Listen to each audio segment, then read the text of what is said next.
for you all to consider. What is the last thing your parents or anyone else who drops you off to school say before you leave? They probably say words like goodbye or have a nice day. And when you come back from school and they ask, how was your day? What do you usually reply with? Is it was good, it was normal, it was meh?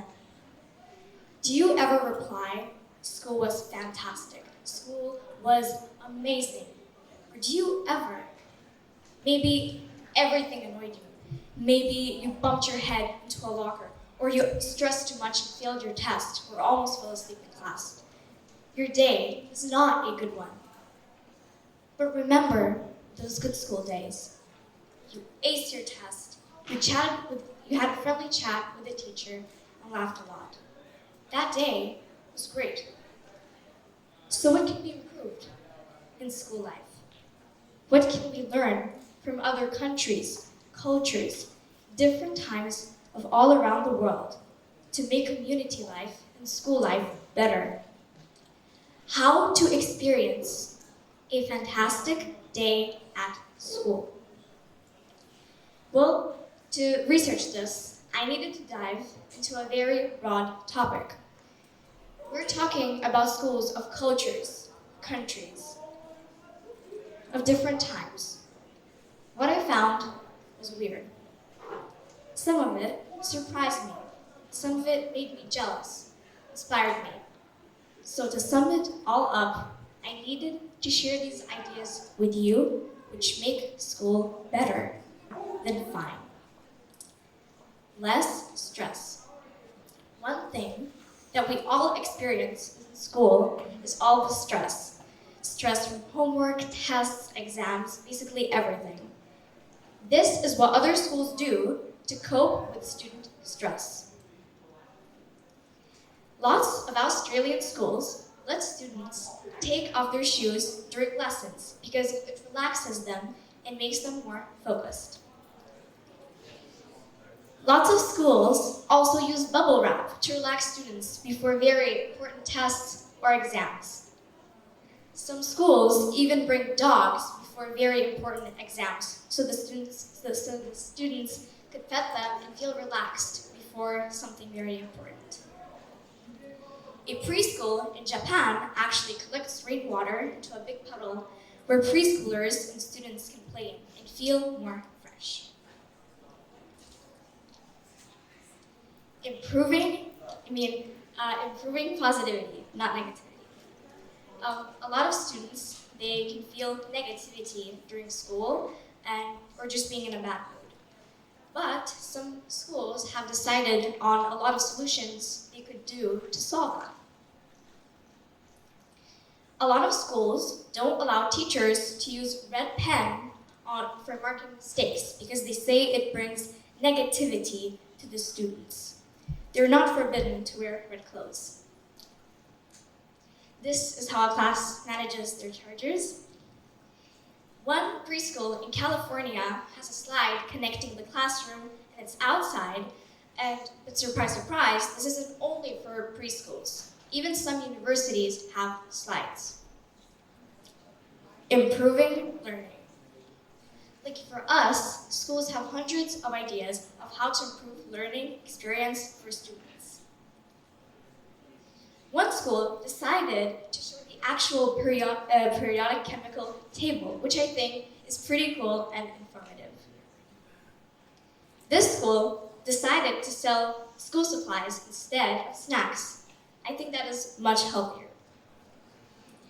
This school decided to use informative stickers on stairs, and in here they decided to use Spanish numbers. But I saw a picture of another school where they showed how many calories you burnt out every step you take. There are some schools which have no grades at all, no homework, and almost no lessons. And surprisingly, its parent reviews are pretty great. All right, now relationships. Something that is really important for schools is the relationships between friends, students, and basically everyone. Japanese schools have an interesting way of looking at relationships. Japanese schools require every child to wear the same clothes, eat the same food, and even have the same school supplies. As we see in the picture, students even have the same snack boxes.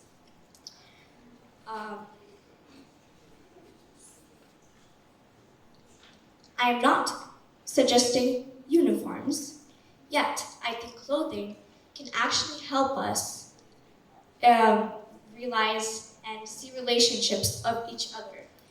We could actually wear, everyone, a white t-shirt with our name on, an example, a hobby, or something that we enjoy the most doing. That way, a 12th grader could know the name of a 6th grader, and I think that would definitely strengthen school relationships. My parents and grandparents also shared some really interesting stuff they did in their schools in their school days.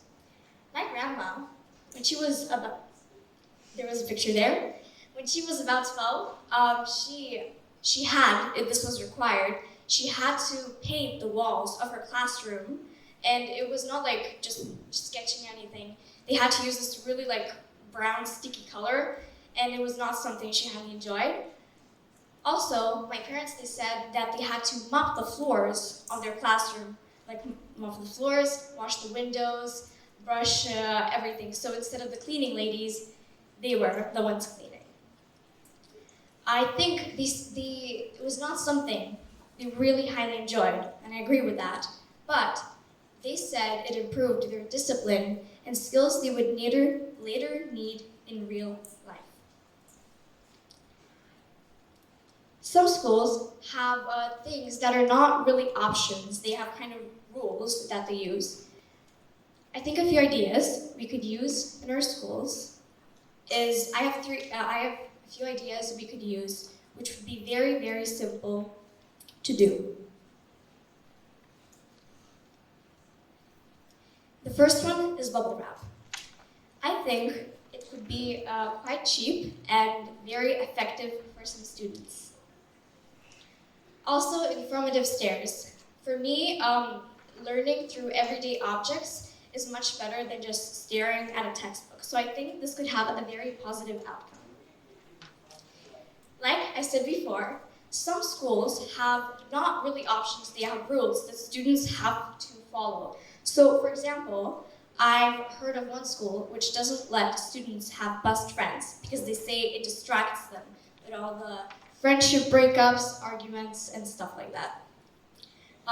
One school also, a lot of schools in Japan, they don't let students use and make themselves look good appearance, so like makeup or kind of polish their nails and stuff like that, because they say it distracts the students from education. Others have really strict dress codes, like no bare shoulders, no too much layers, like looking like a sausage, and one student even got suspended for dyeing her hair red.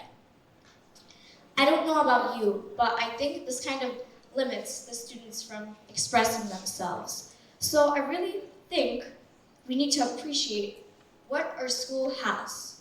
We can look like anything, we can wear anything, and people are not really going to judge us. So I think we need to start with 3 steps that can make our renaissance, us reborn with a better school life. So first, we need to appreciate what we have. And now, 3 things we could add. 1, the bubble wrap, because it helps reduce stress. 2, the stairs. And 3, puppy, because they help mental health. Thank you.